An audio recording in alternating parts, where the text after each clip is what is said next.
Contract वाली बहू। नरेश की माँ अपने बेटे से मिलने दिल्ली आ रही है। इस बात का पता चलते ही नरेश के दिल में हलचल मच जाती है। नरेश अपनी माँ के स्वागत की तैयारी में लग जाता है। साथ ही उसे डर भी सताने लगता है कि उसकी माँ कहीं अपनी पुरानी जिद पर फिर से बैठ ना जाए। हे भगवान, इस बार बचा लो। अगले साल पक्का माँ की जिद पूरी कर दूंगा।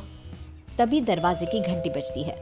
नरेश दरवाजा खोलता है तो सामने अपने मकान मालिक को देखकर हैरान हो जाता है, क्योंकि उनके साथ एक सुंदर सी लड़की भी थी। अब नमस्ते अंकल, कुछ काम था, मुझे बुला लेते। आपने क्यों कष्ट किया? अरे नहीं नहीं, इसमें कष्ट कैसा। मैं तो बस तुम्हें रीना से मिलवाने आया था। आज से रीना तुम्हारे साथ इसी फ्लैट में रहेगी। अंकल, कोई लड़का फ्लैटमेट नहीं है? एक अनजान लड़की के साथ रहना मेरे लिए थोड़ा अजीब होगा। देखो नरेश, मैं तुम्हें पहले भी बता चुका हूँ कि इस फ्लैट में तुम्हें किसी ना किसी के साथ एडजस्ट करना ही होगा, या फिर तुम अकेले पूरे फ्लैट का किराया दे दो, मैं किसी को नहीं रखूंगा।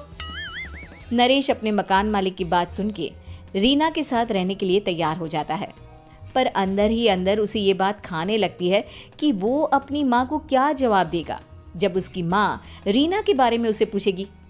दिन बीतने लगते हैं। नरेश और रीना अच्छे दोस्त भी बन जाते हैं, पर अभी भी नरेश अपनी प्रॉब्लम का सॉल्यूशन नहीं ढूंढ पाता। एक दिन नरेश बहुत परेशान सा बैठा होता है। तभी रीना उसे पूछती है, क्या हुआ नरेश, तुम काफी परेशान लग रहे हो, सब ठीक तो है ना?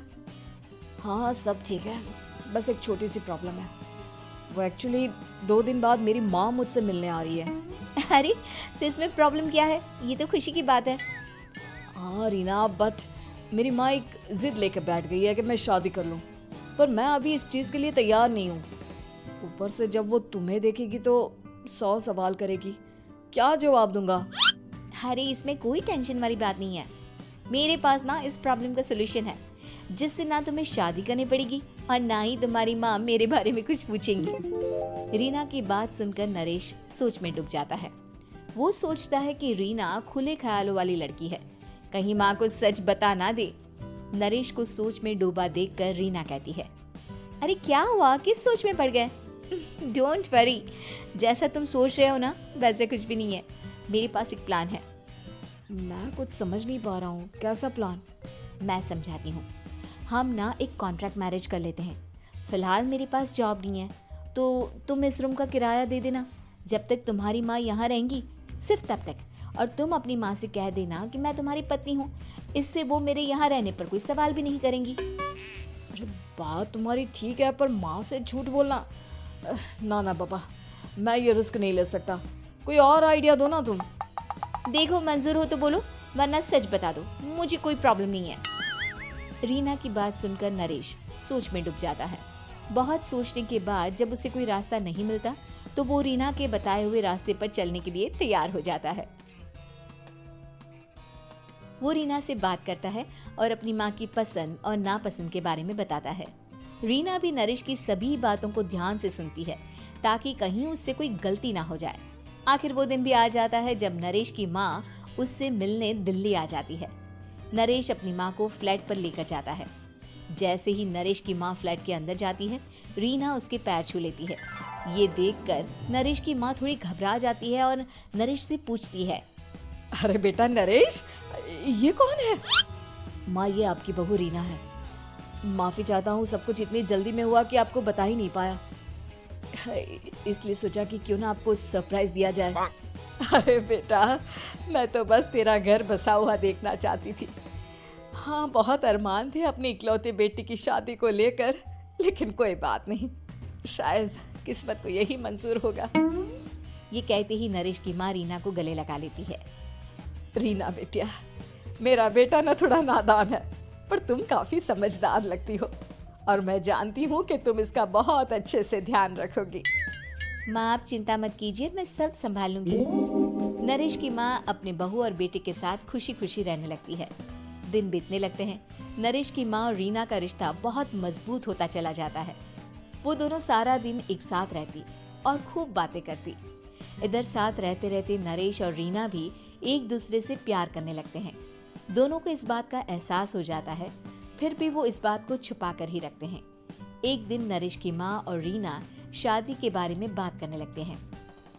रीना बिटिया, ये तो नरेश ने मुझे बिना बताए शादी कर ली, वरना मैं तो अपनी इकलौती बेटी की शादी इतनी धूमधाम से करती कि सारी दुनिया देखती रह जाती। अच्छा माँ, आप ऐसा भी क्या करती नरेश और मेरी शादी में जो दुनिया देखती रह जाती? अरे बिटिया, एक माँ के अरमान तुम अभी नहीं समझोगी। मैं तो अपनी बहू को एक रानी की तरह लेकर आती और शादी भी बिल्कुल शाही अंदाज में करती, पर मेरे तो सारे अरमान ऐसे ही रह गए। खैर, मुझे तो अपने बेटे और बहू की खुशी चाहिए बस। ये कहते हुए नरेश की माँ की आंखों में आंसू आ जाते हैं। रीना भी ये सुनकर ख्यालों में खो जाती है, क्योंकि वो भी मन ही मन खुद को नरेश की पत्नी और उसकी माँ की बहू मानने लगी थी। शाम को जब नरेश ऑफिस से घर आता है तो रीना खुद को रोक नहीं पाती और नरेश के सामने उसकी माँ को अपने और नरेश के रिश्ते का सारा सच बता देती है। रीना की बात सुनकर नरेश की माँ दोनों से बहुत नाराज हो जाती है और घर वापस जाने की बात करने लगती है। तुम दोनों ने मुझसे सच छुपाकर बहुत ठेस पहुंचाई है मुझे। अब तुम लोगों के साथ नहीं रहना चाहती मैं, कल ही वापस चली जाऊंगी अपने घर। माँ, मुझे माफ कर दो, ये सब मैंने रीना के कहने पर ही किया है, वरना मैं भी आपको कभी ठेस पहुंचाने के बारे में सोच भी नहीं सकता। हाँ माँ, हमने ये सिर्फ आपका दिल रखने के लिए किया, प्लीज हम दोनों को माफ कर दीजिए। तुम दोनों ने मेरे अरमानों के साथ खिलवाड़ किया है, और वैसे भी मुझे अपने बेटे के लिए एक अच्छी लड़की ढूंढनी है, इसलिए मेरा यहाँ से जाना ही बेहतर होगा। माँ की ये बात सुनकर रीना खुद को रोक नहीं पाती। माँ, क्या मैं आपके घर की बहू बनने लायक नहीं हूँ? रीना की बात सुनकर नरेश हैरान रह जाता है। नरेश की माँ भी कुछ समझ नहीं पाती। मैं कुछ समझी नहीं, आखिर तुम कहना क्या चाहती हो? माँ, मैं वो नरेश से बहुत प्यार करती हूँ और साथ ही साथ मैं आपको भी अपनी माँ मान बैठी हूँ। आज जब आपकी बातें सुनी तो खुद को रोक नहीं पाई, इसलिए सारा सच आपको बता दिया। रीना की बात सुनकर नरेश की माँ की आंखों में आंसू आ जाते हैं और वो अपने बेटे नरेश और रीना को गले लगा लेती है। मेरे घर की बहू तो सिर्फ रीना बिटिया ही बनेगी। मैं आज ही तुम दोनों की शादी की तारीख निकलवा दूंगी, बस एक बार तुम्हारे घर वाले मान जाए। उसी दिन रीना के माता पिता भी उनके फ्लैट पर आ जाते हैं। दोनों परिवार आपस में बैठकर बातें करते हैं और शादी के लिए राजी हो जाते हैं।